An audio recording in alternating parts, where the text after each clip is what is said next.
Ito nga pala yung eksena namin ni Mother after ng aming live selling.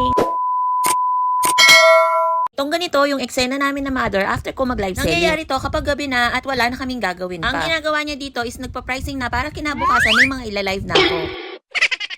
O diba, nag-commercial break pa nga ni. Sa aming dalawa, siya talaga yung nagpe-presyo ng mga items. Tinitingnan niya na mabuti kung may mga butas at mga stain. Ako nabibigyan ng magandang video kung paano nga ba kami nagpa-pricing ni Mother. O, commercial break muna ulit.